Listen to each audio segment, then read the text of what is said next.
Okay, so isang magandang araw mga pare ko. So, sumisingaw ba yung inyong foot control valve or air foot control valve ng inyong air brake mga pare ko?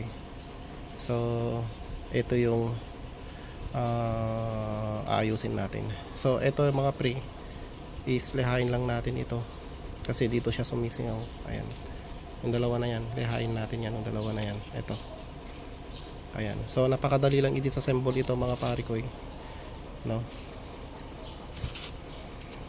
So pag nag-disassemble tayo, mas maganda na iayos na natin kaagad para hindi tayo malito, or picturean po natin para hindi po tayo malito mga pre. So ayan. Okay, so ito is nakalagay po dyan. So ganyan yan. And then lilinisan natin, palitan natin yung mga dapat palitan mga pare ko. Kung may mga sirang o-ring, ayan mga o-ring na yan, kung may mga sirang o-ring na ganyan is palitan din natin mga pre. Okay, so ayan, linisan muna natin and then saka natin i-assemble. Okay, so lihain natin to. So kuha lang tayo ng leha na 240 mga pre, and then ilapag natin siya sa salamin. Kailangan pantay yung pagkaleha, kailangan matanggal natin yan. Ayan, so gaganon lang natin siya. Ayan. So wala kasing tagahawak ng video. Ayan.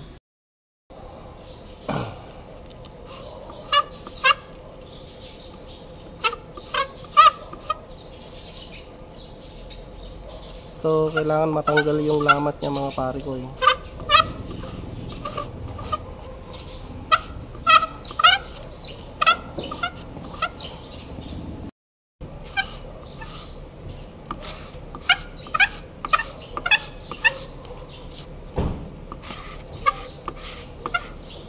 Kailangan yung pagkaleha natin dito is pantay na pantay po.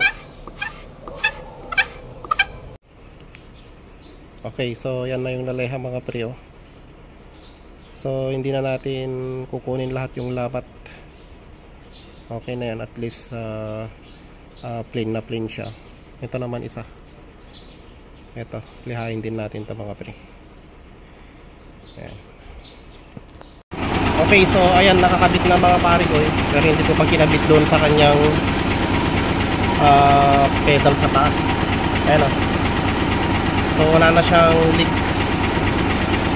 Wala na nag-leak dito sa baba. Dati nag-leak dito sa baba. So ganun lang yung gagawin ninyo mga pre. So napakadali lang. So isang problema pa, yung kanyang pedal is nag-i-stack up.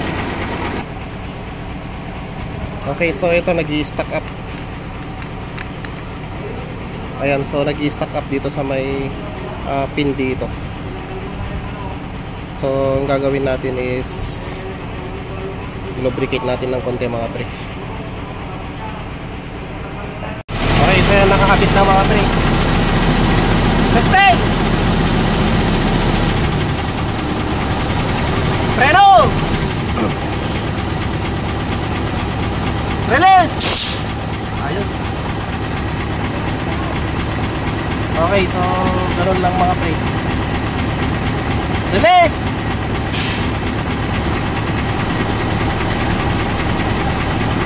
So ganoon lang kadali mga pre yung ginawa natin. Kaya kapag sumisingaw yung inyong foot control valve, ganoon lang, lihain lang po yung rubber na yun. Peace.